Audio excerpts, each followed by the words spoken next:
Dan yang terhormat Ibu Kaprodi Hukum Bulusia Setiauning Tias SH MKN. Maaf atas salah penyebutan nama Bapak dan Ibu. Saya mewakili panitia, mohon maaf jika berjalannya acara nanti ada hal-hal yang kurang berkenan di hati teman-teman. Semoga teman-teman tetap bersemangat dan siap untuk mengikuti seminar hingga pada akhirnya. Akhir kata, wassalamualaikum warahmatullahi wabarakatuh. Terima kasih. Baik, terima kasih kami sampaikan atas sambutan yang telah diberikan. Yang kedua, sambutan selanjutnya akan disampaikan oleh Karoma Atika Sendi. Baik, sebelumnya Assalamualaikum warahmatullahi wabarakatuh. Selamat sore dan salam warahmatullahi wabarakatuh. Saya juga mengucapkan selamat datang kepada pembicara hari ini dan terima kasih sudah hadir untuk Ibu Lucia Setiawati Tias SHMKN dan Bapak Dr. Benedictus Renisi SHMKN SHMK yang telah menghadiri acara webinar kami yang pertama. Ini merupakan webinar kami yang pertama untuk mendukung program kerja yang memang sudah ada pada Departemen Dalam Negeri Himpunan Mahasiswa Prodi Hukum. Jadi kami sudah memiliki beberapa program kerja yang mendukung mengenai perlindungan kekerasan seksual dari Departemen Dalam Negeri. Salah satunya adalah membuka konsultasi gratis, baik dari psikologi maupun dari hukum, bagi mahasiswa yang memiliki permasalahan pada hukum maupun pada psikologinya. Dan itu semua akan gratis kami buka, dan kami juga sudah bekerja sama dengan LKBH UB 45 dan juga Biro Psikologi Universitas Proklamasi 45 Yogyakarta. Dan sebelumnya kami juga sering mengadakan ngobrol pintar, di situ kami juga sudah sedikit membahas mengenai kekerasan seksual, mengenai isu-isu kekerasan seksual, dan harapannya webinar kali ini bisa menjadi sebuah wadah untuk kita berdiskusi lebih lanjut dan kita mendapatkan ilmu baru dari pembicara luar biasa kita hari ini. Dan terima kasih juga untuk teman-teman yang hadir. Semoga webinar kali ini bisa berjalan dengan lancar dan semoga apa yang kita ekspektasikan pada webinar kali ini bisa kita peroleh manfaatnya semaksimal mungkin. Terima kasih juga kepada pemateri yang telah memberikan waktunya dari kesibukannya untuk bisa mengisi webinar kita hari ini. Tentunya tujuannya adalah untuk memaksimalkan program kerja kami dalam menyelamatkan mahasiswa-mahasiswa kami dan mahasiswa-mahasiswa di luar universitas untuk juga bisa memperoleh bantuan mengenai isu-isu kekerasan seksual. Mungkin hanya itu yang bisa saya sampaikan. Terima kasih banyak kepada kerja keras dan usaha yang telah dilakukan oleh panitia dalam menyelenggarakan acara ini, dan terima kasih juga untuk seluruh peserta yang hadir. Atas banyaknya kekurangan maupun kesalahan yang telah saya lakukan, saya mohon maaf yang sebesar-besarnya. Selamat menikmati webinar kita hari ini. Terima kasih. Wassalamualaikum warahmatullahi wabarakatuh. Terima kasih kami sampaikan atas sambutan yang telah diberikan. Sambutan yang selanjutnya akan disampaikan oleh Ibu Lucia Setiawaningsih SHMKN Kaprodi Hukum. Baik, terima kasih kepada Mbak Nasa atas waktunya. Assalamualaikum warahmatullahi wabarakatuh. Salam sejahtera untuk kita semua. Selamat siang bagi teman-teman. Pertama-tama saya mengucapkan terima kasih kepada Bapak Varianto Sitohang atas waktunya untuk memberikan pengarahan dan pencerahan kepada kami semua, pada rekan-rekan, berkaitan dengan pembahasan mengenai fenomena kekerasan seksual yang terjadi di Indonesia. Saya juga mengucapkan terima kasih kepada panitia yang pada saat ini menyiapkan pada acara webinar ini, sehingga kita sama-sama bisa mengikuti webinar, dapat belajar bersama, sehingga di sini kita juga dapat menganalisa berkaitan dengan hukum pidana. Itu yang saya sampaikan. Terima kasih, selamat mengikuti. Wassalamualaikum warahmatullahi wabarakatuh. Kami sampaikan terima kasih atas sambutan yang telah diberikan. Baik rekan-rekan sekalian, sebelum dimulainya webinar fenomena kekerasan seksual, nah pada kesempatan kali ini saya akan memperkenalkan terlebih dahulu moderator kita yang akan memandu webinar pada kesempatan hari ini. Beliau bernama Karomah Atika Sandy. Beliau adalah mahasiswa yang lahir di Purworejo 24 November tahun 2000. Beliau ini adalah Ketua Himpunan Mahasiswa Prodi Hukum, pengurus Pusat Cakrawala Anak Negeri sekaligus Sekretaris Komunitas Deklitar Laris. Untuk itu mari kita sambut ini dia moderator kita pada sore hari ini, Karomah Atika Sandy, dipersilahkan.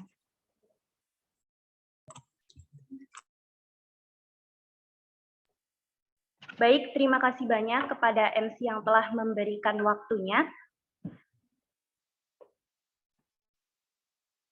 Sebelumnya, sepertinya sudah diperkenalkan oleh MC kita, dan untuk selanjutnya saya juga akan memperkenalkan pemateri kita pada siang hari ini.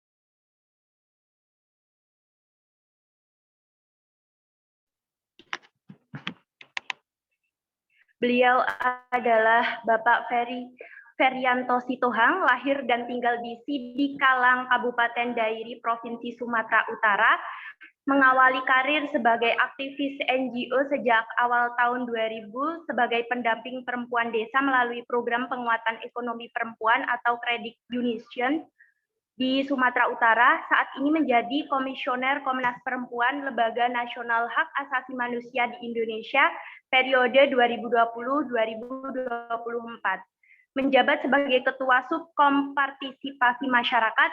Selain itu juga bertanggung jawab melakukan pendidikan publik, kerjasama antar kementerian dan lembaga termasuk privat sektor dan staf khusus Presiden. Penanggung jawab program Pundi Perempuan atau penggalangan dana untuk perempuan korban kekerasan. Kemudian ada steering komite program mampu dan koordinator tim kampanye Komnas Perempuan. Dan beliau memiliki alamat kantor yaitu di Komnas Perempuan Jalan Latu Hari 4B, Menteng, Jakarta Pusat 10310. Kemudian itu ada nomor teleponnya dan alamat emailnya dan site-nya www.perempuan.go.id. Kemudian ada Facebook-nya, Twitter, personal kontak, sosial media, Instagram dan Facebook. Kemudian ada email dan alamat rumahnya beliau. Secara singkat bisa kita pahami untuk perkenalan dari narasumber kita hari ini adalah seperti itu. Kemudian selanjutnya mungkin kita langsungkan saja untuk acara webinarnya hari ini, yaitu bersama dengan Bapak Ferry Sitohang.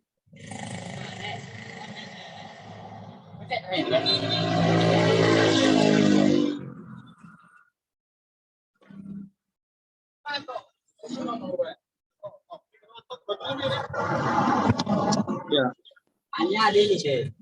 Kami persilahkan kepada Bapak Ferry Sitohang untuk melangsungkan webinar kali ini. Kesempatan untuk menyampaikan informasi dan pengetahuan yang kami butuhkan, kemudian nanti selanjutnya akan dilanjutkan oleh yang akan dilakukan oleh peserta bersama dengan pembicara. Terima kasih. Ya, terima kasih. Selamat siang menjelang sore teman-teman semua. Senang sekali dari Komnas Perempuan kami bisa hadir untuk mengisi webinarnya teman-teman Himpunan Mahasiswa Prodi Hukum. Teman-teman, apakah bisa di-mute dulu? Ada suara yang masuk, saya agak terganggu kalau ada.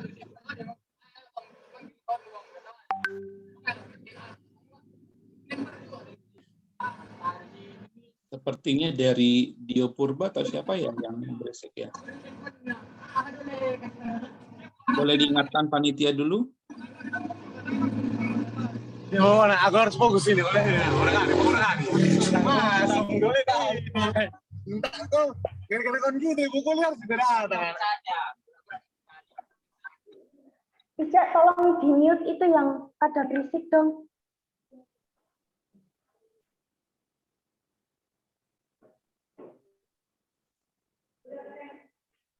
Itu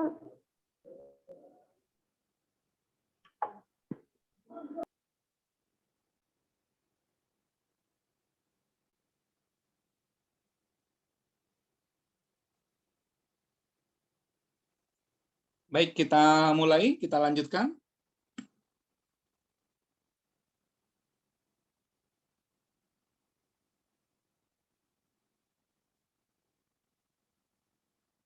Bisa kita lanjut, Mbak Moderator, teman-teman? Silahkan, Pak. Ya, baik, terima kasih. Sebagaimana tadi disampaikan oleh moderator, ini video saya host yang kayaknya nggak bisa buka ya. Baik, nggak apa-apa. Seperti disampaikan oleh panitia tadi bahwa Komnas Perempuan ini merupakan satu dari 3 lembaga HAM di Indonesia. Komnas Perempuan terbentuk pada tahun 1998 sebagai respon pemerintah terhadap tragedi Mei 98. Kita tahu bahwa pada Mei 98 itu terjadi banyak sekali kejadian pelanggaran hak asasi manusia, di mana pada saat itu terjadi penyerangan, kemudian juga pembakaran, dan kalau kita merujuk pada tim gabungan pencari fakta bahwa pada saat itu sekurang-kurangnya 85 perempuan menjadi korban kekerasan seksual atau perempuan yang menjadi korban perkosaan. Karena kondisi itu kemudian sekelompok tokoh-tokoh masyarakat bertemu dengan Presiden Habibie pada saat itu. Oleh Presiden Habibie kemudian merespon situasi tersebut dengan membentuk sebuah lembaga yang disebut dengan Komisi Nasional Anti Kekerasan Terhadap Perempuan atau sering disingkat dengan Komnas Perempuan. Sebagai lembaga HAM, Komnas Perempuan paling tidak dimandatkan untuk 2 hal. Yang pertama adalah untuk menciptakan situasi yang kondusif dan melakukan upaya-upaya pemenuhan hak asasi perempuan. Dan yang kedua adalah untuk melakukan berbagai upaya untuk penghapusan segala bentuk kekerasan terhadap perempuan. Nah, sebagai lembaga HAM, sekali lagi bahwa Komnas Perempuan ini berbeda dengan eksekutif, legislatif, ataupun yudikatif. Dan karena itu dalam kerja-kerjanya kemudian Komnas Perempuan tidak dimandatkan secara langsung untuk melakukan pendampingan kasus. Namun kemudian Komnas Perempuan itu mengawal berbagai kebijakan dan melakukan serangkaian pendidikan sebagai bentuk pencegahan sehingga kemudian kekerasan terhadap perempuan dapat menjadi isu prioritas oleh negara. Pada hari ini, teman-teman panitia meminta saya untuk menyampaikan materi tentang kekerasan seksual. Teman-teman menyebutkan tadi bahwa judulnya adalah fenomena, kalau saya menyebutnya darurat kekerasan seksual. Mengapa menjadi darurat kekerasan seksual? Karena kita tahu pada saat ini kita diperhadapkan dengan situasi yang sesungguhnya kita sedang tidak baik-baik saja. Setiap hari perempuan-perempuan, baik usia remaja, anak, bahkan dewasa, itu memberitakan atau melaporkan bahwa dia menjadi korban kekerasan seksual. Karena itu kemudian sekali lagi saya menyatakan bahwa kita tidak hanya melihat fenomena, tapi juga sebuah kondisi di mana pada saat ini kedaruratan kekerasan seksual sedang terjadi di Indonesia. Nanti bisa kita cek misalnya dari angka-angka yang masuk ke Komnas Perempuan. Namun sebelum masuk ke sana, saya pikir kita akan memahami dulu apa sih sebenarnya definisi kekerasan terhadap perempuan. Karena teman-teman kan mahasiswa Fakultas Hukum, sehingga kemudian saya pikir perlu untuk memiliki pemahaman yang sama dulu. Teman-teman nanti boleh meminta materi saya yang sudah saya kirimkan ke panitia. Jadi kalau kita misalnya bicara tentang kekerasan terhadap perempuan, ini sering sekali disebut dengan kekerasan berbasis gender. Jadi kekerasan berbasis gender itu merupakan kekerasan terhadap perempuan. Kalau kita merujuk pada deklarasi anti kekerasan terhadap perempuan 1993, bahwa kekerasan berbasis gender ini merupakan perbuatan berdasarkan jenis kelamin yang berakibat atau mungkin berakibat kesengsaraan atau penderitaan terhadap perempuan, baik secara fisik, seksual, atau psikologis, termasuk ancaman perbuatan tertentu, pemaksaan atau perampasan kemerdekaan secara sewenang-wenang, baik yang terjadi di depan umum ataupun dalam kehidupan pribadi. Kekerasan terhadap perempuan merupakan pelanggaran hak asasi manusia yang dia bisa terjadi di ruang publik, di tengah-tengah masyarakat, di ruang domestik ataupun keluarga, dan juga oleh negara. Nah, di dalam kekerasan terhadap perempuan ini, kita juga nanti dalam definisi, itu kan kita lihat bahwa kekerasan ini bisa berbagai macam bentuknya. Salah satunya adalah kekerasan seksual, yang itu yang akan kita pelajari pada hari ini. Nah, apa itu kekerasan seksual?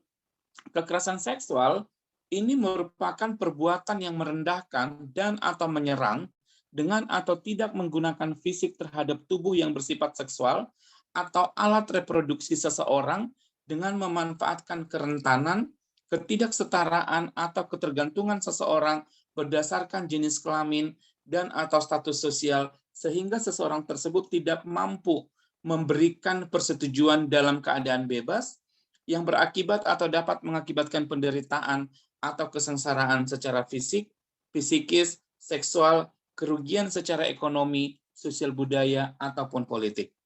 Nah, secara singkat, kalau kita misalnya melihat bahwa kekerasan seksual ini adalah setiap tindakan yang dia merendahkan, menyerang dengan atau tanpa menggunakan fisik terhadap tubuh yang bersifat seksual atau alat reproduksi seseorang. Jadi saya pikir itu, karena dari definisi ini nanti kemudian kita akan coba menemukan, mengenali berbagai bentuk-bentuk kekerasan seksual. Jadi kekerasan seksual sendiri itu bisa banyak bentuknya. Nah, karena pemahamannya secara singkat adalah begitu, maka kita cek dulu gitu. Seperti saya katakan tadi di awal, bagaimana kondisi kekerasan seksual pada saat ini di Indonesia. Komnas Perempuan setiap tahun itu mengeluarkan yang disebut dengan catatan tahunan. Catatan tahunan ini merupakan laporan yang diluncurkan Komnas Perempuan yang menunjukkan data-data kasus kekerasan terhadap perempuan di Indonesia. Catahu ini kami dapatkan dari berbagai pihak, lembaga-lembaga negara, ataupun masyarakat sipil yang memiliki konsen terhadap penanganan kasus-kasus kekerasan terhadap perempuan. Nah, sebagai informasi dari hasil Catahu yang dimiliki oleh Komnas Perempuan, bahwa dalam kurun waktu 10 tahun terakhir, kekerasan terhadap perempuan itu berjumlah 2.775.042 kasus. Sekali lagi, 2.775.042 kasus kekerasan terhadap perempuan selama 10 tahun terakhir ini. Kasus ini adalah yang dilaporkan, yang dicatat.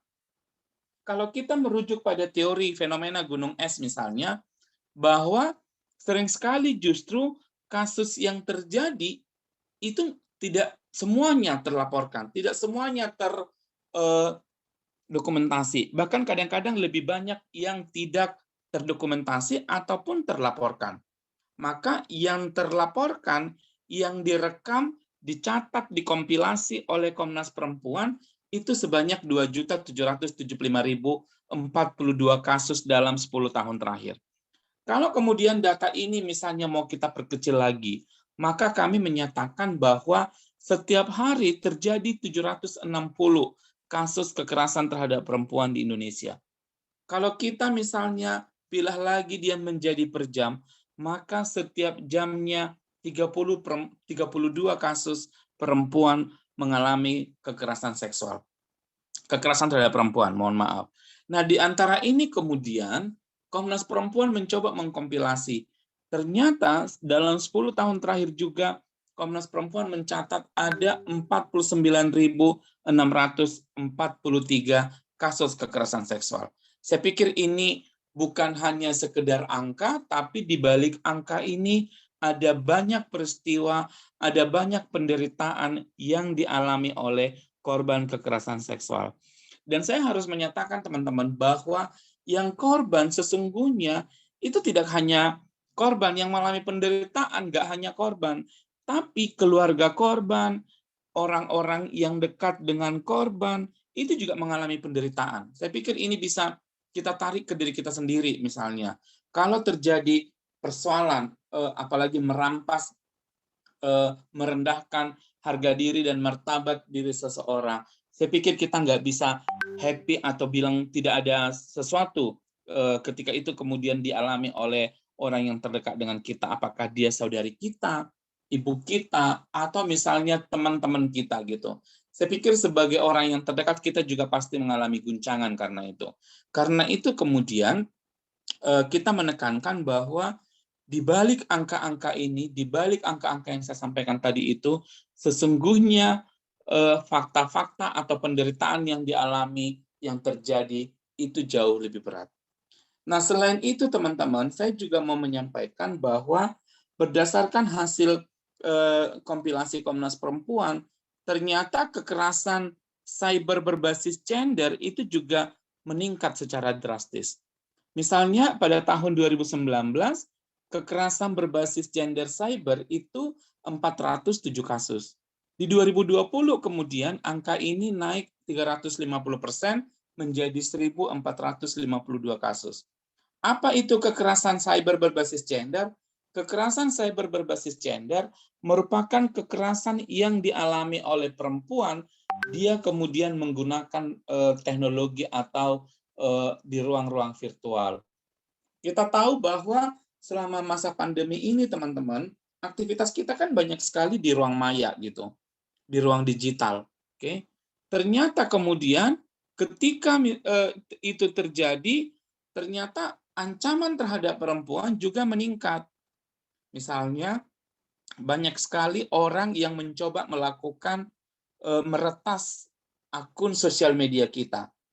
Ketika mereka meretas akun sosial media kita, mereka bisa merusak nama baik kita dengan memunculkan sesuatu yang itu sebenarnya di luar di luar pengetahuan kita.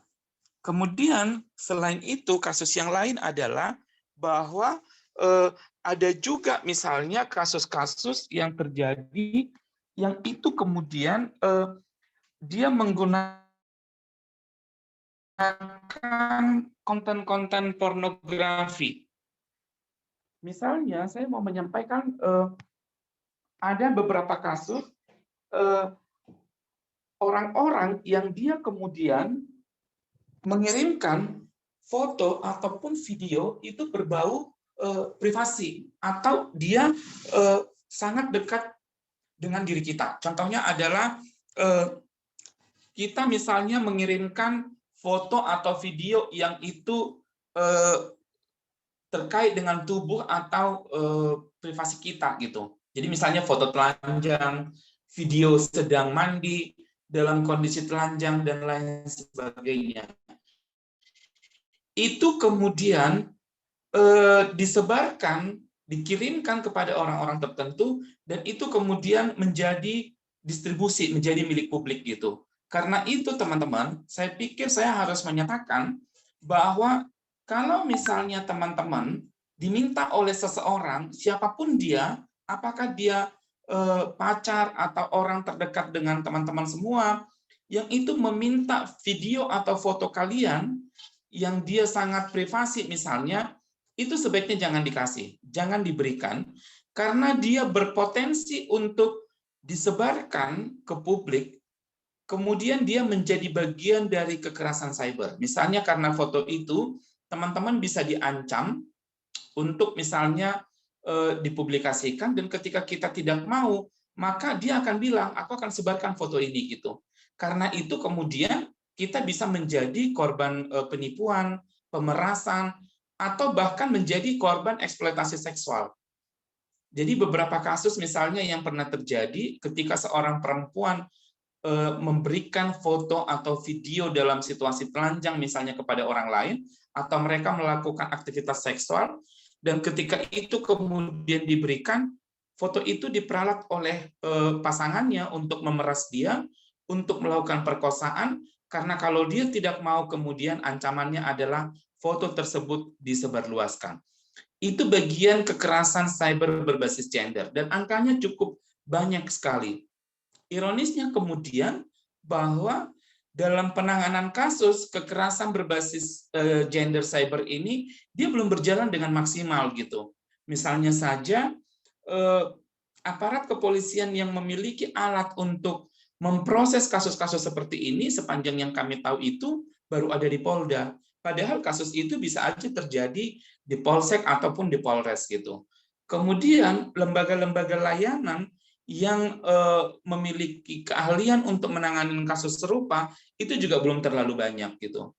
Kalaupun kemudian upaya penegakan hukumnya sudah berjalan dengan baik, tapi ingatlah bahwa ketika misalnya video ataupun foto-foto tersebut beredar, saya harus menyatakan jejak digital sulit sekali untuk dihapuskan. Sulit sekali kemudian video ataupun konten-konten tersebut bisa hilang dari publik gitu, karena bisa aja misalnya linknya udah dihapus tapi orang lain bisa aja menyimpan gitu. Karena itu memang ini sangat perlu selalu menyatakan lebih baik mencegah daripada mengobati. Nah, karena itu sekali lagi kami berharap bahwa kita semua sebaiknya memiliki kewaspadaan diri supaya kemudian tidak terjebak dalam situasi atau peristiwa kekerasan berbasis gender cyber yang sangat marak di masa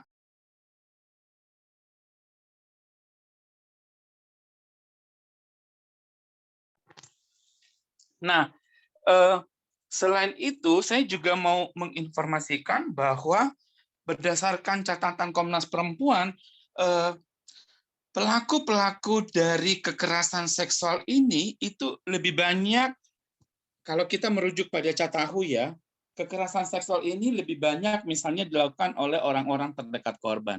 Siapa saja mereka, itu pacar masih menempati kasus tertinggi kalau kita melihat pada kasus kekerasan seksual di ranah personal misalnya. Pacar itu menempati 1072 kasus gitu. Kemudian mantan pacar juga masih menjadi orang yang melakukan tindakan kekerasan seksual, kemudian disusul oleh orang tua angkat, kemudian ada orang tua kandung, dan kemudian om. Yang mau saya tekankan adalah teman-teman bahwa kekerasan seksual itu kecenderungannya dilakukan oleh orang terdekat atau orang yang dikenal oleh korban. Sehingga memang sulit sekali kemudian menciptakan atau menemukan ruang aman terhadap perempuan. Nah, kalau kita merujuk pada sebaran wilayah jumlah kasus kekerasan terhadap perempuan paling banyak, kami coba merankingnya 8 provinsi terbanyak kasus kekerasan terhadap perempuannya di tahun 2020 itu yang paling tinggi di DKI Jakarta. Daerah Istimewa Yogyakarta ranking ke-8 gitu. Kalaupun demikian kita mengapresiasi bahwa daerah Istimewa Yogyakarta memiliki mekanisme-mekanisme tersendiri untuk melakukan penanganan kasus itu. Nah, selain itu di masa pandemi seperti saya katakan tadi bahwa kasus kekerasan terhadap perempuan juga tinggi, ini dibuktikan dengan jumlah pengaduan yang cukup tinggi masuk ke Komnas Perempuan. Nah, kalau berdasarkan Catahu kami, catatan yang dipegang oleh tim pengaduan dan rujukan, bahwa tahun 2020 itu jumlah kasus yang dilaporkan ke Komnas Perempuan itu sebanyak 2.389 kasus.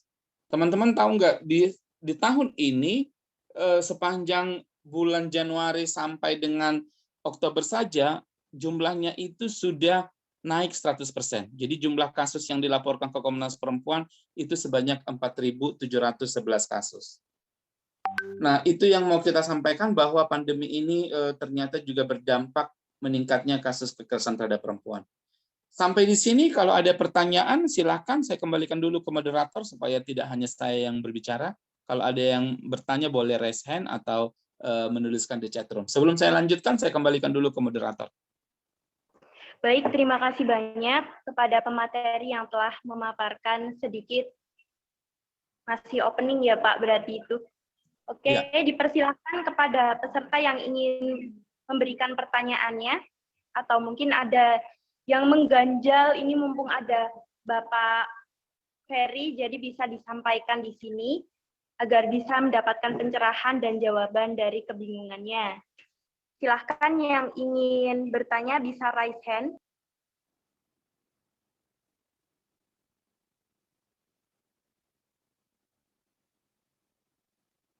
Baik, silahkan Kak Rahma Isna ini, jika ingin bertanya bisa langsung open mic.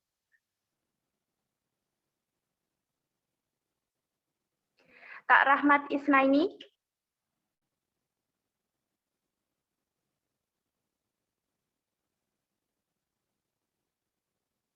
Atau mungkin dari yang lain, ada yang ingin memberikan pertanyaan?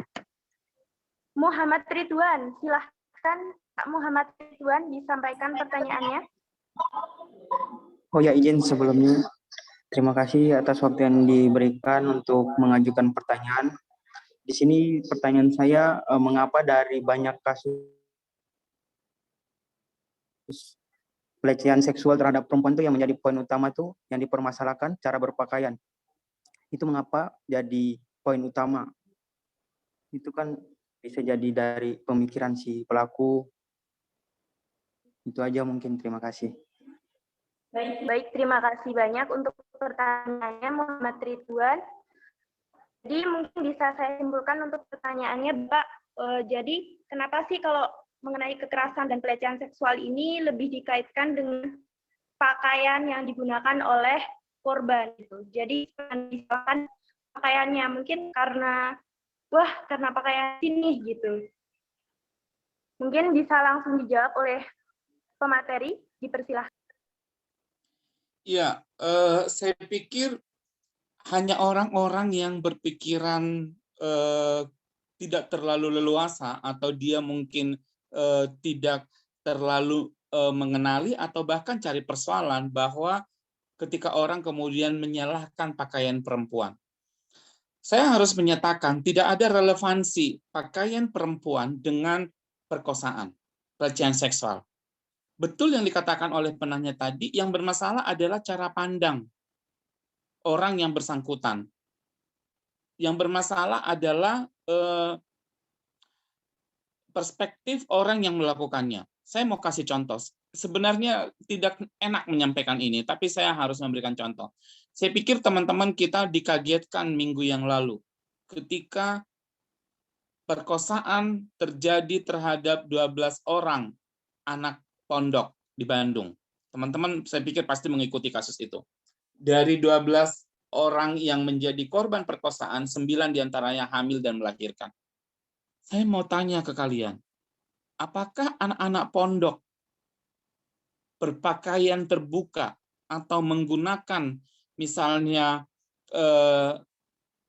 katakanlah hot pants atau you can see di pondok? Saya pikir enggak. Ya kan, kita harus clear dulu. Yang bermasalah adalah perilaku atau kejahatan yang dilakukan oleh tersangkanya yang memandang bahwa perempuan sebagai objek seksual, perempuan sebagai pemuas seksual, menganggap bahwa perempuan adalah orang yang bisa digauli, dilakukan persetubuhan kapanpun, padahal itu terlarang. Apalagi korbannya adalah anak-anak.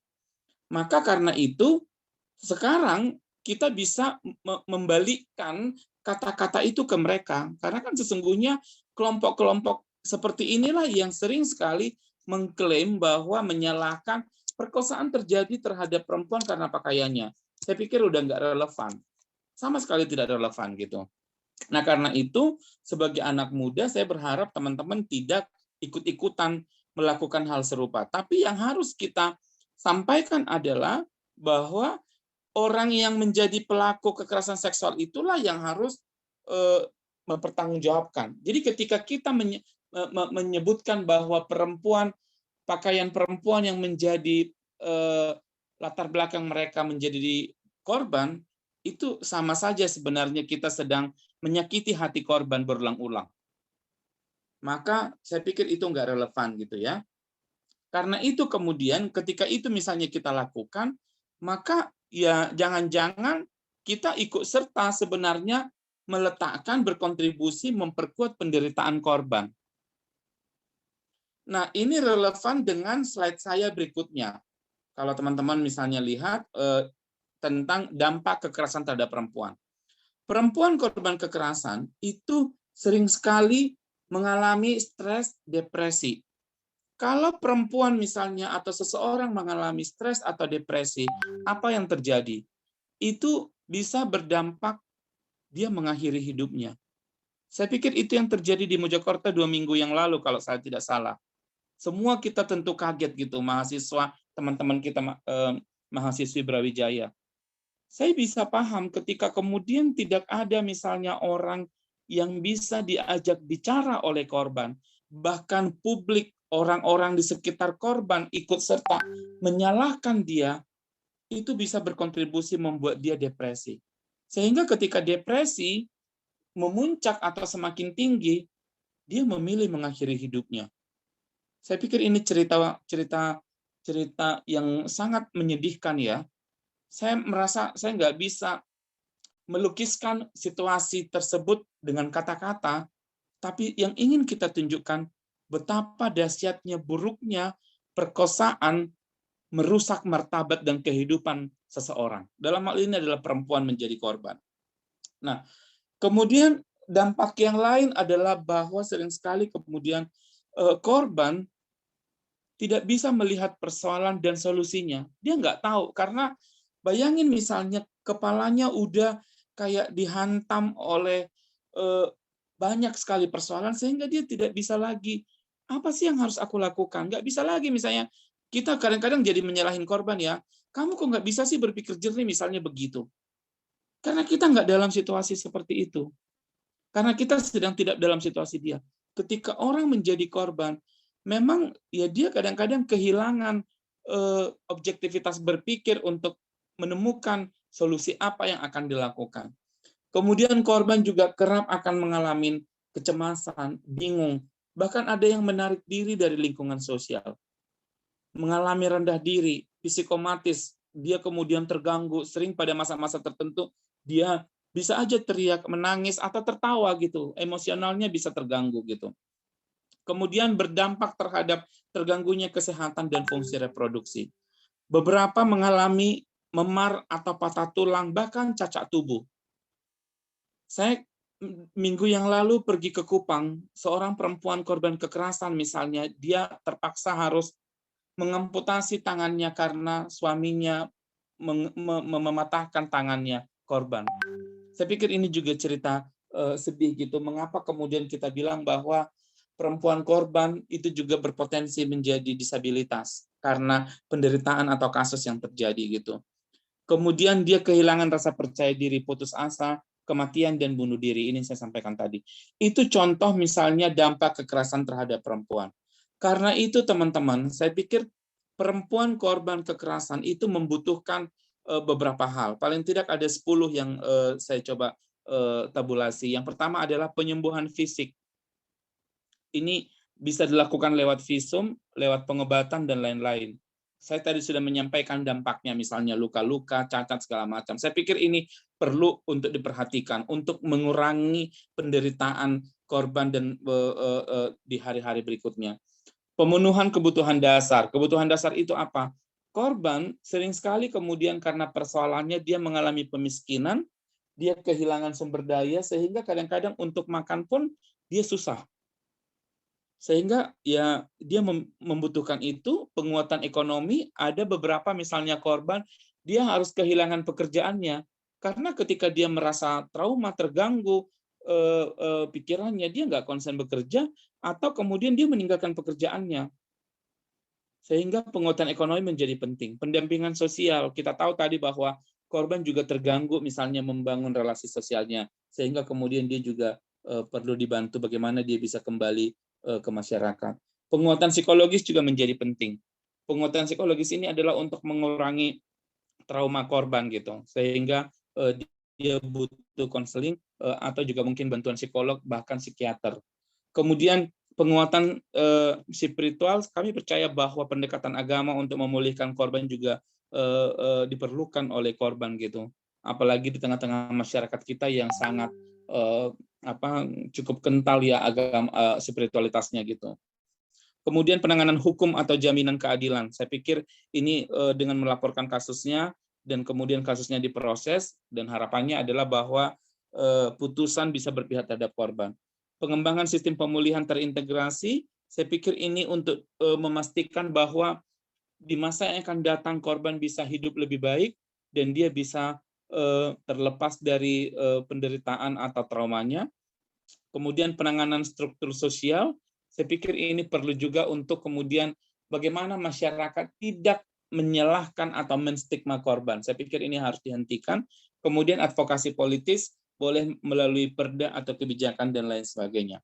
Nah, namun kemudian saya harus menyampaikan ada banyak hambatan-hambatan yang dialami oleh korban ketika kemudian mereka mencari keadilan. Beberapa hambatan yang dialami oleh korban adalah korban sering sekali kemudian dilarang untuk melaporkan kasusnya.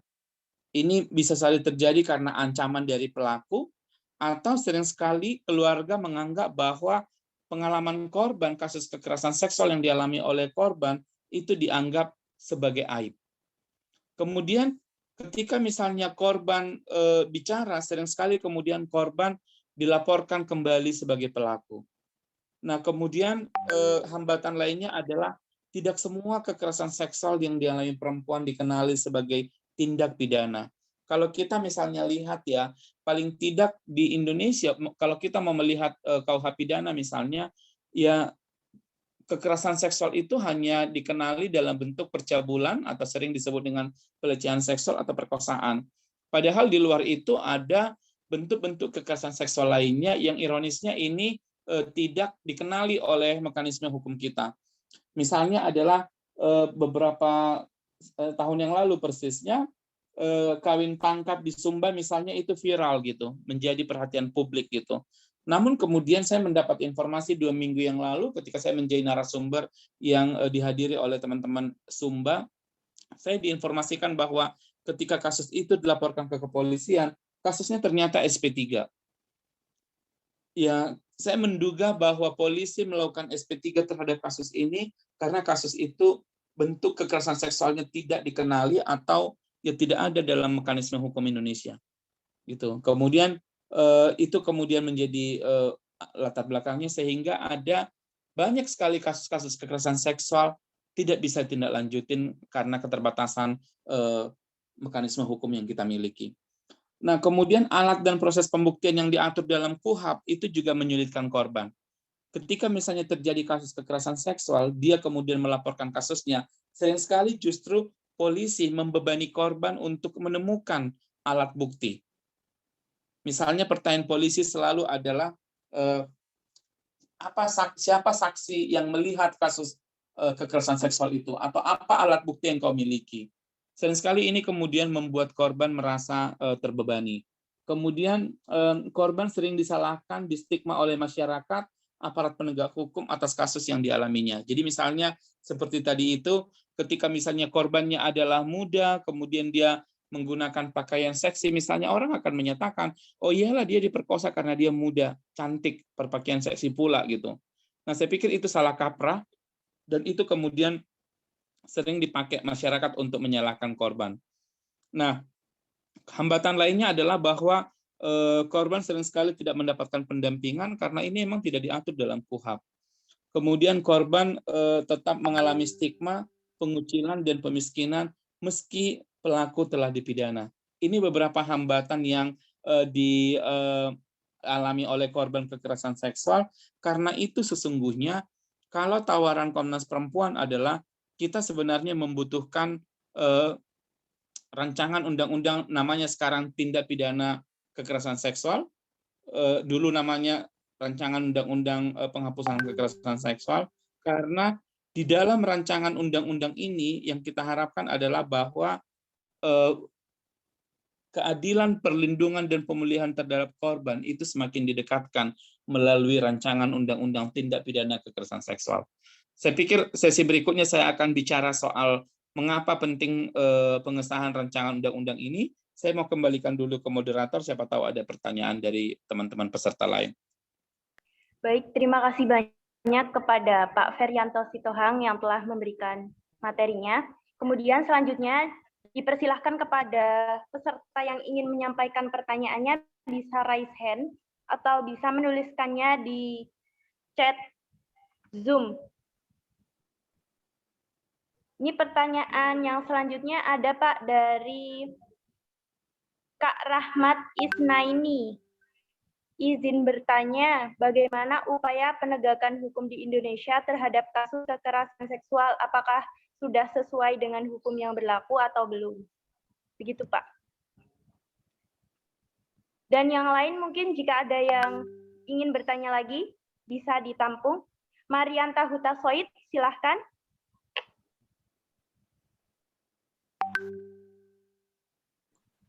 Silahkan bisa on kamera dan audionya, Kak Marianta.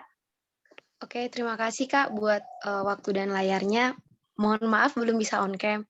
Begini, saya ingin bertanya Pak, terkait kemarin ada kasus di Riau di mana dia diperkosa oleh 4 orang laki-laki, dan di situ dia diperkosa di depan kedua anaknya yang masih kecil yang berusia 2 bulan dan 3 bulan.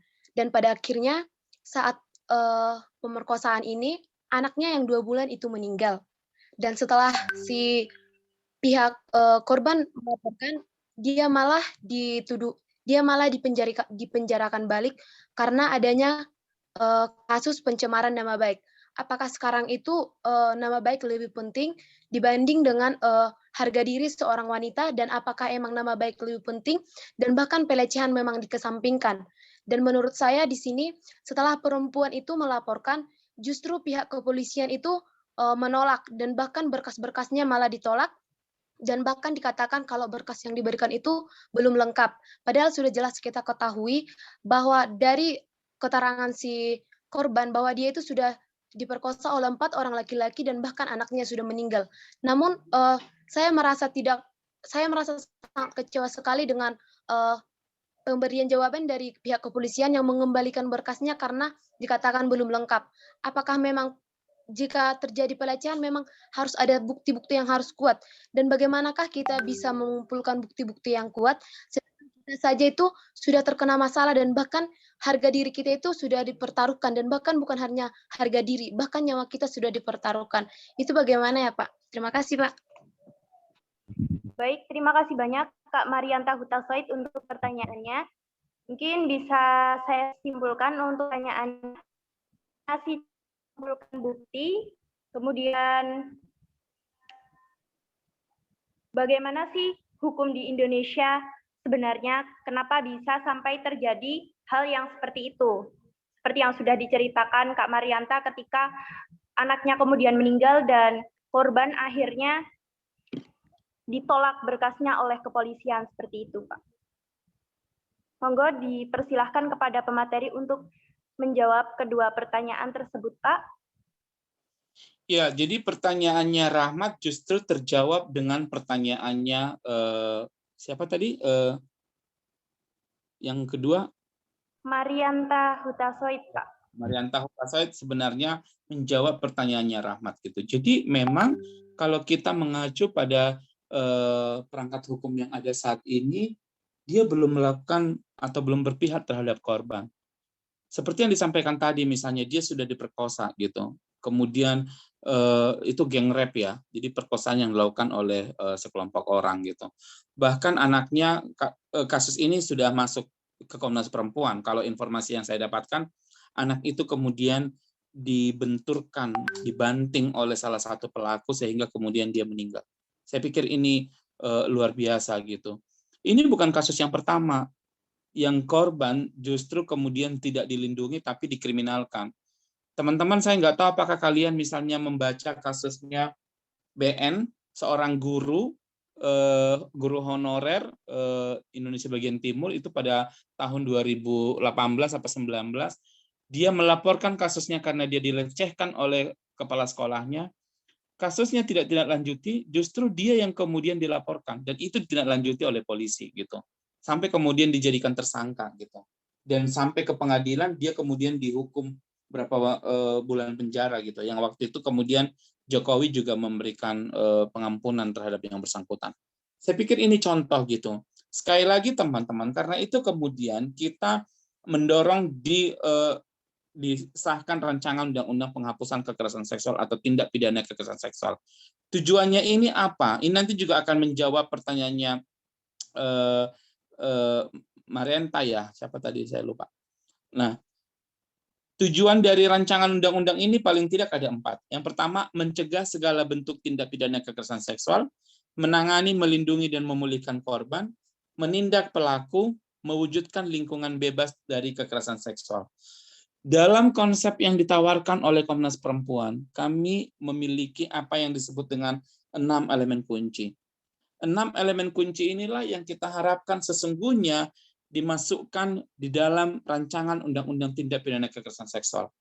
Rancangan ini sudah kami, naskah ini sudah kami serahkan ke Balik DPR RI.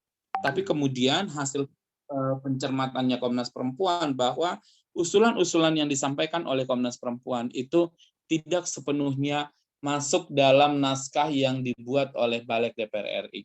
Apa saja 6 elemen kunci yang disampaikan oleh Komnas Perempuan? Yang pertama adalah elemen pencegahan. Elemen pencegahan ini bertujuan dibutuhkan untuk menghilangkan atau mengurangi kesempatan terjadinya kekerasan seksual dan memastikan ketidakberulangan kekerasan seksual. Caranya apa? Itu dimulai dengan infrastruktur dan pelayanan tata ruang. Kita tahu bahwa sering sekali infrastruktur yang ada saat ini di Indonesia itu tidak mendukung perlindungan terhadap perempuan korban kekerasan. Misalnya sederhana saja gitu, toilet misalnya untuk perempuan. Sering sekali kan toilet dijadikan misalnya ya mengintip aktivitas perempuan dalam toilet. Atau kalau di kota-kota besar misalnya kadang-kadang ada judulnya sih iseng gitu, tapi ada orang membuat kamera di belakang kaca misalnya, itu kan pernah jadi viral juga gitu, sehingga kemudian dia merekam aktivitas yang dilakukan oleh perempuan dalam toilet itu, dan itu kemudian nanti diviralkan. Kemudian soal pelayanan dan tata ruang, kita tahu pelayanan juga sering sekali buruk terhadap perempuan. Kadang-kadang dulu pernah ada yang bilang ya, kalaupun ini juga lagi-lagi memprihatinkan, bahwa cantik itu luka gitu. Jadi ini berbasis pada pengalaman bahwa ketika perempuan cantik misalnya membutuhkan sesuatu, bukan kemudahan, tapi sering sekali kemudian dia dipersulit. Tujuannya apa? Kemudian nanti karena dia kemudian dipersulit, dia punya waktu untuk datang ke situ dan semakin leluasa orang-orang yang memberikan pelayanan melakukan tindakan pelecehan seksual. Contoh ketika seseorang mengurus arsip misalnya atau dokumen, baik di kantor-kantor pemerintahan, di kampus segala macam gitu. Itu nanti diskusinya dibuat panjang gitu. Atau ketika misalnya ngasih dokumen sesuatu terus nanti tangannya itu dicowel gitu loh. Itu salah satu contoh pelayanan yang dia melecehkan perempuan gitu.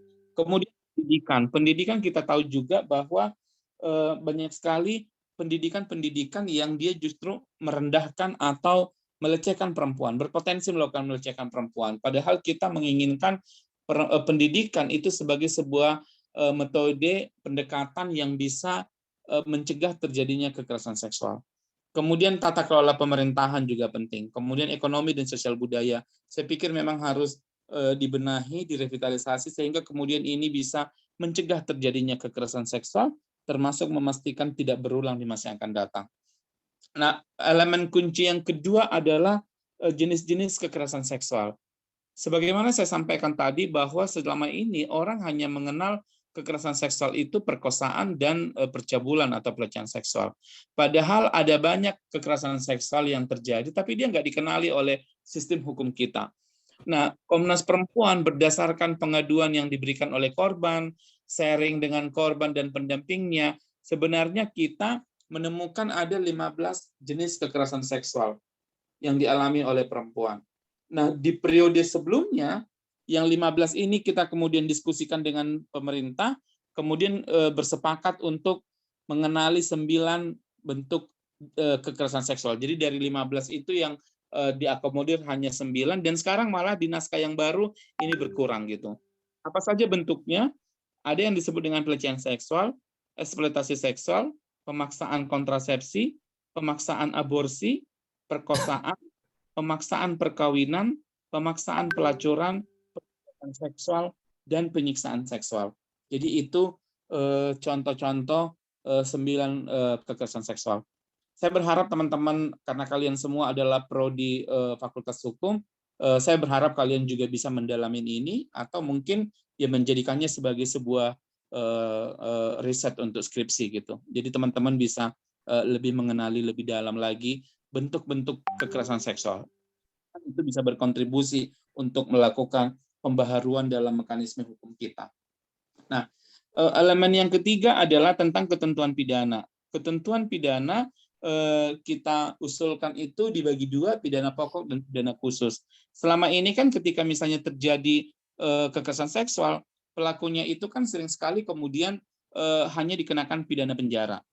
Nah, dalam naskah yang kita usulkan ke DPR, dalam 6 elemen kunci, pidana pokok itu meliputi pidana penjara, kerja sosial misalnya di panti-panti atau di rumah ibadah, atau di tempat-tempat publik yang dia bisa melakukan sesuatu di sana, kemudian rehabilitasi khusus.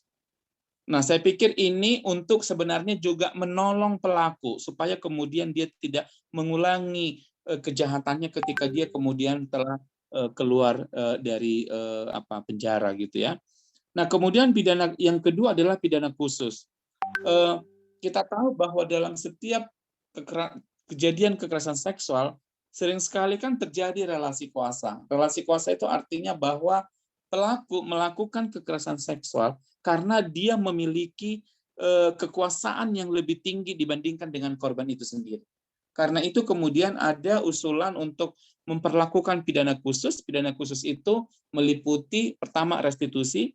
Restitusi ini adalah bahwa korban berhak mendapatkan semacam ganti rugi gitu dalam bentuk uang atau apapun dia.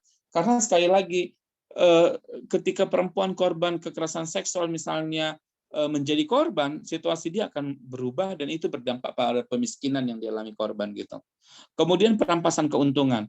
Kalau misalnya pelakunya adalah seseorang yang memiliki usaha-usaha untuk menghasilkan uang misalnya, itu bisa menjadi bagian dari pidana khusus dengan merampas keuntungan yang dia dapatkan.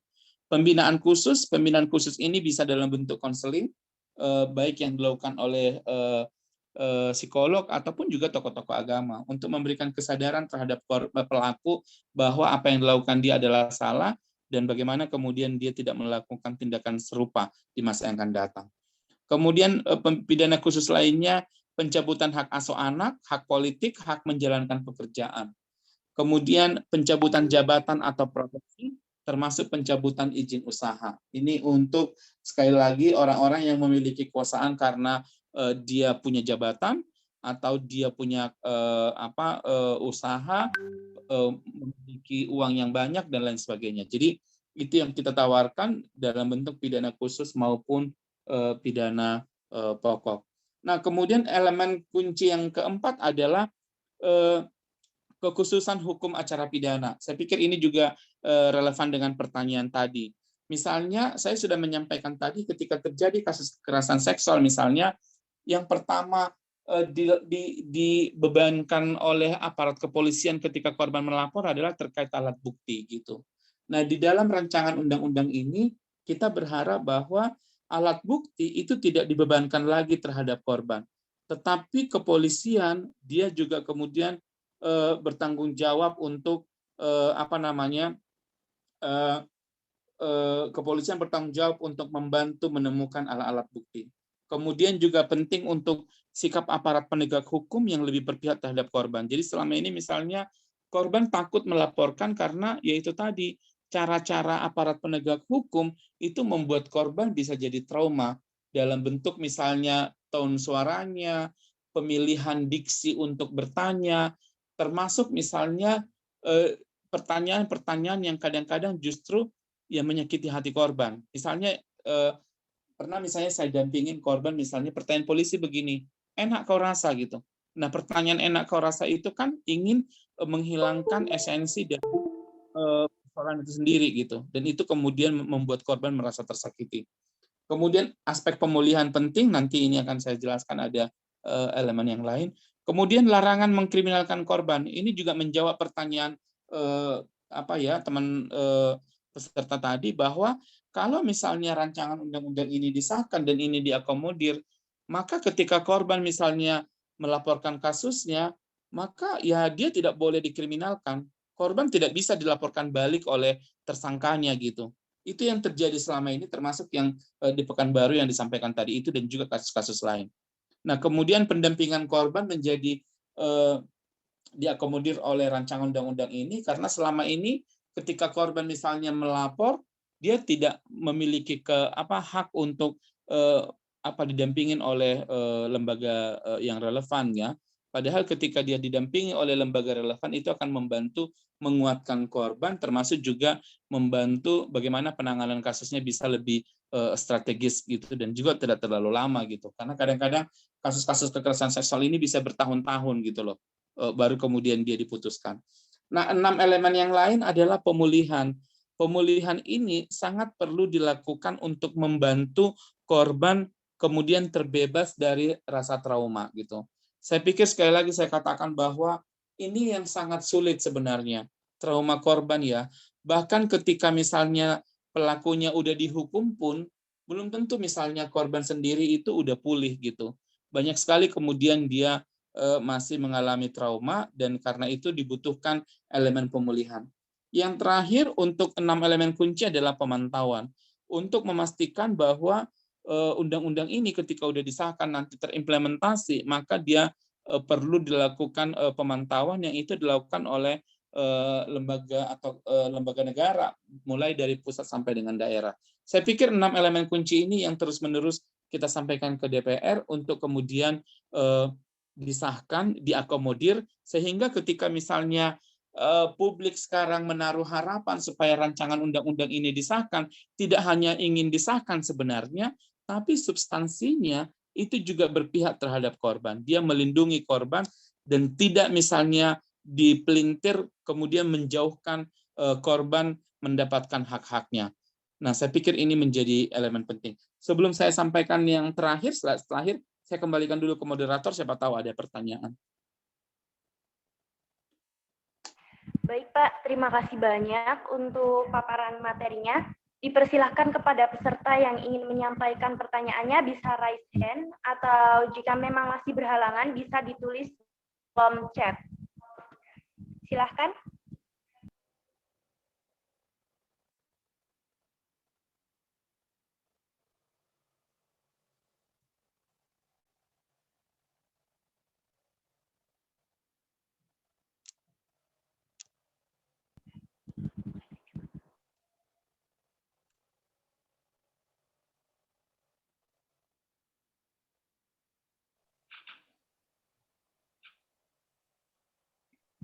Dipersilahkan kepada teman-teman yang ingin bertanya, bisa raise hand.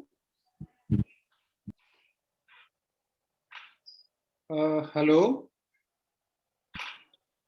Halo. Halo ya, bisa didengar? Bisa saya bertanya? Pak, dipersilahkan. Ya, terima kasih kesempatannya dengan Pak Komisioner ya ini. Terima kasih waktunya Pak. Sedikit saya mau bertanya. Tadi waktu awal Bapak menyatakan ada kedaruratan kekerasan seksual terhadap perempuan ya. Di situ saya langsung teringat bahwa kata-kata ini sebenarnya sudah muncul sejak tahun 2016 ya, tapi khusus untuk kekerasan seksual terhadap anak. Jadi di situ sampai Presiden Jokowi mengeluarkan Perpu tentang Kebiri untuk pelaku kekerasan seksual terhadap anak, lalu disahkan dengan undang-undang, dan pada tahun 2020 kemarin dibuat aturan pelaksanaannya di PP 70 ya, tahun 2020. Sedikit yang mau saya tanyakan, untuk RUU ini apakah nanti bisa efektif untuk ya mengurangi dan menanggulangi ya permasalahan kekerasan seksual terhadap perempuan ini. Itu satu. Lalu juga tadi saya sudah lihat ada 6 poin ya dari RUU itu, saya pikir sudah ya lumayan komprehensif ya untuk menangani masalah kekerasan seksual terhadap perempuan ini. Tetapi ada sedikit apa ya istilahnya, ada gium ya, sebaik-baiknya membuat sistem atau membuat peraturan perundang-undangan, tapi juga diperlukan orang yang menerapkan sistem itu, juga diperlukan juga niat baiknya. Nah, apakah di RUU ini sudah dimasukkan juga, selain sistemnya sempurna, juga ada niat baik dari penegak hukum dan pelaku dari peraturan atau sistem tersebut. Lalu yang terakhir, apakah di lingkungan terdekat, contoh secara langsungnya, apakah di desa itu ada tempat-tempat untuk melaporkan kekerasan seksual terhadap perempuan? Ya, saya pikir itu saja. Terima kasih kesempatan dan waktunya. Baik, terima kasih banyak Pak Albert atas pertanyaannya.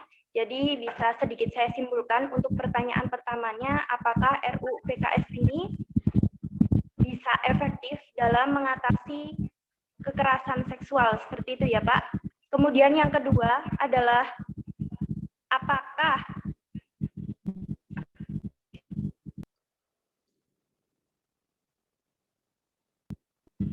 dan mungkin bisa diulangi Pak Albert untuk singkatnya. Pertanyaan yang pertama adalah apakah... Nggak usah diulang Mbak, saya sudah tangkap tadi. Nggak apa-apa, mau saya nambah.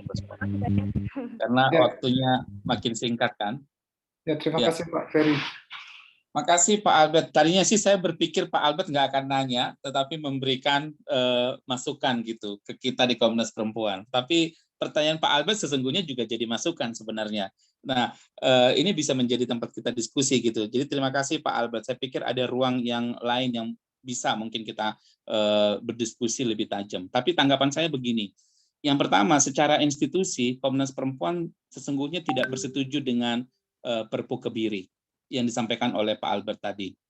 Karena begini, kekerasan Perpu Kebiri, dia kan kebiri kimia itu dilakukan terhadap tersangka, terhadap pelaku dalam konteks adalah melemahkan alat kelamin dari laki-laki. Begitu kira-kira yang saya tahu. Padahal kekerasan seksual itu tidak selalu karena ada penetrasi. Teman-teman mahasiswa saya harap bisa paham ya. Jadi tidak hanya karena bertemu alat kelamin penis dan vagina sehingga kemudian terjadi kekerasan seksual. Tapi ada yang secara verbal. Misalnya catcalling gitu. Mengata-ngatain tubuh tertentu gitu kan. Misalnya maaf ya, badannya misalnya seksi. Halo, pantatnya begini gitu-gitulah. Matanya macam-macam gitu loh. Atau ketika ketemu misalnya menatap secara fokus pada bagian tubuh tertentu, perempuan atau laki-laki gitu kan. Artinya dia nggak ngomong, tidak bertindak, tapi menatap secara tajam sehingga membuat orang yang ditatap itu merasa tidak nyaman gitu. Dia merasa kadang-kadang ditelanjangin gitu. Kemudian dalam bentuk misalnya pesan-pesan porno gitu loh. Misalnya halo, ya maaf saya agak sulit untuk mengucapkannya, tapi saya mau menekankan tidak selalu karena penetrasi. Bagaimana kemudian Perpu Kebiri mengatasi persoalan-persoalan kekerasan seksual yang dia tidak terkait penetrasi tadi. Misalnya saya menyebutkan tadi 9 bentuk kekerasan seksual. Contohnya adalah kawin tangkap yang terjadi di Sumba. Gitu. Nah, maka karena itu sejak awal sebenarnya kami menyampaikan ke Pak Jokowi bahwa Perpu Kebiri bukan solusi Pak terkait dengan kekerasan seksual. Kemudian dalam perspektif HAM, saya pikir ketika dilakukan Perpu Kebiri itu juga melanggar HAM. Saya pikir kita semua paham bahwa ada azas praduga tak bersalah. Boleh aja misalnya orang kemudian disangkakan menjadi pelaku, dia dikebiri misalnya dilakukan kebiri kimia. Padahal dalam proses hukum di masa yang akan datang ternyata dia tidak bersalah. Ini hampir sama dengan hukuman mati, filosofi hukuman mati misalnya. Dalam perspektif HAM kami tidak terlalu tidak sepandangan dengan Pak Presiden. Dan kami bebas-bebas saja Pak Albert, karena kita kan bukan eksekutif, legislatif, atau yudikatif gitu, tapi adalah lembaga HAM yang memang juga menjadi penyeimbang di antara tiga ini gitu. Nah, pertanyaannya apakah RUU TPKS ini akan menjadi solusi terhadap situasi kedaruratan yang terjadi saat ini? Saya setuju bahwa darurat kekerasan seksual bukan hanya terjadi pada tahun ini saja. Saya setuju pada tahun 2016 itu juga didengungkan, dan pada saat itulah kemudian rancangan undang-undang penghapusan kekerasan seksual ini masuk ke DPR, menjadi inisiatifnya DPR gitu. Saya harus menyatakan paling tidak pengalaman kami mendampingi kasus, bertemu korban, bertemu dengan pendamping, paling tidak pengalaman-pengalaman itu kami rumuskan dalam sebuah draft yang sudah kami kasih ke Balik DPR RI sesungguhnya. Tapi kalau kemudian ada masukan lain, kami pikir kami terbuka. DPR juga terbuka. Sekali lagi, sebenarnya bebannya kan ada di DPR. Termasuk sebenarnya jika Pak Albert dan kawan-kawan dosen Fakultas Hukum Universitas 17 Agustus punya konsep lain misalnya atau memperkuat ini, itu kita harapkan teman-teman bisa membuat misalnya apakah membuat DIM atau position paper atau apa yang paling mudah misalnya dilakukan, diserahkan kemudian kepada Balik DPR RI. Itu justru sangat dibutuhkan gitu. Termasuk misalnya bagaimana orang yang akan menjalankan mandat ini nantinya. Saya pikir ada di elemen pemantauan, Pak. Di pemantauan kita dibuat di situ pemantauan itu untuk memastikan bagaimana implementasi dari rancangan undang-undang ini. Tentu kita tidak bisa misalnya bilang bahwa semua akan berlaku jujur dan segala macam, tapi paling tidak kita punya niat baik gitu. Kita punya niat untuk melakukannya, dan negara ini kan terus berproses ya. Tidak ada misalnya undang-undang yang kemudian dia abadi. Kalau kemudian ada celah ya bisa aja kemudian direvisi.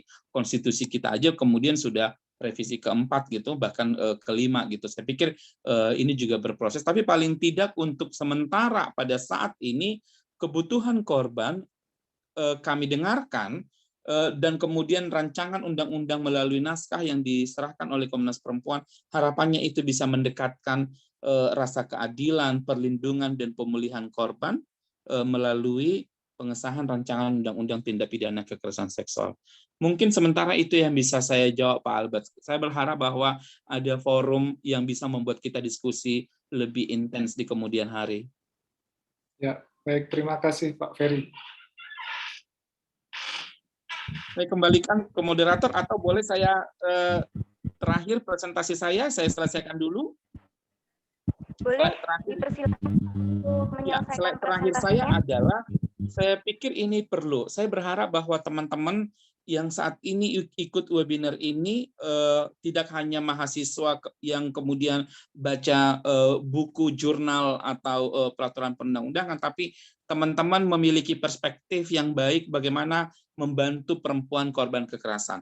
Ada beberapa prinsip-prinsip dasar yang ini saya selalu berikan ketika saya misalnya memberikan training-training ya ke berbagai pihak. Yang pertama adalah perempuan korban kekerasan jangan dipersalahkan atas kejadian yang menimpanya. Misalnya ketika ada teman tadi bilang, apakah karena pakaian atau karena ini? Tidak. Yang bermasalah adalah cara pandang perspektif orang yang melakukan perkosaan. Saya pikir itu yang harus diberesin.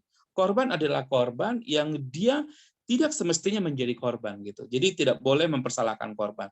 Yang kedua, Pelaku kekerasan adalah orang yang seharusnya bertanggung jawab atas tindakan kekerasan yang dilakukannya. Maka kalau kita misalnya ingin menyoroti kasus perkosaan, sorotan kita pada pelaku, bukan pada korban. Sering sekali kan publik itu mengulik-ngulik korbannya, pelakunya enggak gitu loh. Korbannya siapa? Dia contoh ya, mahasiswi 17 Universitas 17 Agustus. Jangan sampai terjadi lagi itu saya hanya ngasih contoh. Oh iya perempuan, dia mahasiswi cantik, berprestasi, macam-macam gitu loh. Model katanya pula kan. Pelakunya itu kadang-kadang luput gitu loh. Saya pikir ini nggak fair, maka sekali lagi yang harus bertanggung jawab adalah pelaku. Yang ketiga, masyarakat dan berbagai institusi pemerintah dan non-pemerintah adalah pihak yang bertanggung jawab secara tidak langsung atas masalah kekerasan terhadap perempuan. Termasuk dalam hal ini adalah teman-teman mahasiswa-mahasiswi Fakultas Hukum Universitas 17 Agustus adalah juga orang yang bertanggung jawab. Karena apa? Teman-teman, saya sepakat bahwa Pak Albert dan kawan-kawan dosen di Fakultas Hukum mendidik teman-teman bagaimana kemudian ilmu hukum yang kalian punyai itu memberikan keadilan terhadap masyarakat. Karena itu kemudian mari kita juga turut serta bertanggung jawab untuk membantu mendekatkan akses korban terhadap penanganan hukum yang berpihak. Kemudian solusi atas masalah kekerasan itu terletak pada kombinasi antara aksi pribadi dan sosial serta mendukung oleh sistem hukum yang memadai. Artinya adalah bagaimana sistem yang ada di sekitar korban itu bisa membantu kombinasi ini memudahkan korban supaya kemudian dia bisa minta maaf Universitas Proklamasi 45 ya, mohon maaf saya salah. Kemudian yang terakhir adalah tujuan untuk bekerja membantu korban kekerasan adalah membantu mereka untuk membuat keputusannya sendiri agar selanjutnya mereka menjadi lebih mandiri. Saya berharap teman-teman bisa membaca, mencerna prinsip-prinsip ini sehingga kemudian kita nggak pernah tahu misalnya suatu waktu kalian semua bisa jadi lawyer, jadi aparat penegak hukum sehingga prinsip ini dibutuhkan ketika kita misalnya bertemu dengan kasus-kasus yang berhubungan dengan perempuan korban kekerasan termasuk kekerasan seksual. Kita tahu juga bahwa saat ini sudah ada Permendikbud nomor 30 di mana Permendikbud ini tentang pencegahan dan penanganan kasus kekerasan seksual di perguruan tinggi yang saya harapkan itu juga bisa ditindaklanjutin oleh kampus kita ini di mana di dalam Permendikbud itu bahwa ketika teman-teman misalnya bisa menindaklanjuti dari Permendikbud itu bisa diawali dengan membuat SK atau peraturan rektor kemudian nanti ditindaklanjuti dengan membuat satgas. Bahasanya sih satgas dalam Permendikbud, tapi kemudian ini bisa kita terjemahkan dengan unit layanan yang untuk menangani dan mencegah terjadinya kekerasan seksual di perguruan tinggi. Demikian teman-teman yang bisa saya sampaikan. Semoga Universitas Proklamasi 45 Yogyakarta ini bisa menjadi kampus terdepan untuk melakukan pencegahan dan juga penanganan kasus-kasus kekerasan seksual, dan kita berharap bahwa kasus-kasus kekerasan seksual yang secara khusus terjadi di perguruan tinggi itu bisa diminimalisir, korban bisa tertanganin, dan yang paling penting adalah ada upaya kolektif untuk mencegah kasus-kasus kekerasan seksual di perguruan tinggi. Saya pikir itu Mbak Sandy yang bisa saya sampaikan. Terima kasih. Saya kembalikan ke moderator. Kalau ada pertanyaan, saya masih bisa memberikan sekitar 5 menit lagi waktu.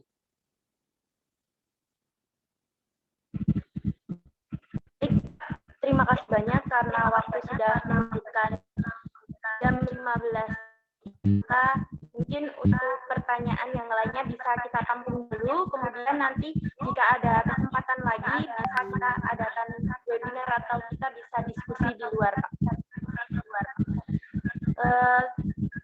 Jadi dapat disimpulkan bahwa apa yang disampaikan oleh Bapak Ferianto ini sungguh luar biasa ya, mulai dari dijelaskan mengenai dampak kekerasan terhadap perempuan, kebutuhan korban kekerasan, kemudian hambatan korban mencari keadilan, bahkan dijelaskan juga mengenai Undang-Undang RUU PKS, kemudian ditunjukkan mengenai 6 elemen kunci dalam RUU Tindak Pidana Kekerasan seksual juga, dan masih banyak lagi yang dijelaskan. Tentu ini akan kami share dari panitia kepada peserta webinar kali ini. Terima kasih banyak untuk materi luar biasa dari Pak Ferianto Sitohang, dan terima kasih juga telah menyempatkan waktunya Bapak untuk mengisi webinar kami. Selanjutnya saya kembalikan kepada MC. Terima kasih atas banyaknya kesalahan. Saya mohon maaf yang sebesar-besarnya. Untuk pertanyaan yang masih ditampung akan kami acara kami yang selanjutnya. Karena kami untuk saat ini masih berfokus pada kekerasan seksual. Terima kasih. Wassalamualaikum warahmatullahi wabarakatuh. Terima kasih banyak yang kami ucapkan kepada pemateri, moderator, dan seluruh peserta yang aktif mengikuti webinar pada sore hari ini. Materi yang sangat luar biasa yang telah disampaikan oleh pemateri kita pada sore hari ini, yaitu Bapak Ferianto Sitohang selaku Komisioner Komnas Perempuan. Sebelum kita menutup acara ini, saya meminta rekan-rekan untuk on cam kamera untuk kita berfoto bersama. Mbak, saya kok nggak bisa buka kamera sih, kayaknya dari host katanya di sini deh. You cannot start your video because the host is disabled. Ada yang bisa nggak? Ya udah, nggak. Kalau nggak ada bisa nggak apa-apa.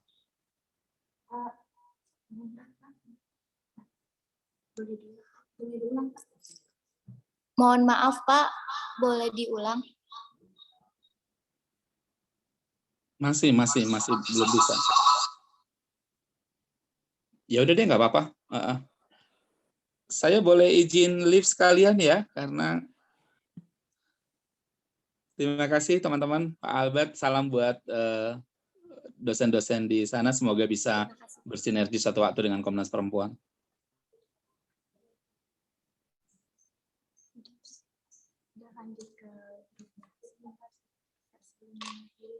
Baik teman-teman, sebelum mengakhiri kita foto bersama dulu ya.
Terima kasih buat rekan-rekan yang sudah menghadiri webinar di sore hari ini. Terima kasih banyak. Mohon maaf jika banyak sekali kesalahan. Terima kasih sebelumnya. Assalamualaikum warahmatullahi wabarakatuh. Waalaikumsalam. Sampai ketemu di lain waktu. Wabarakatuh.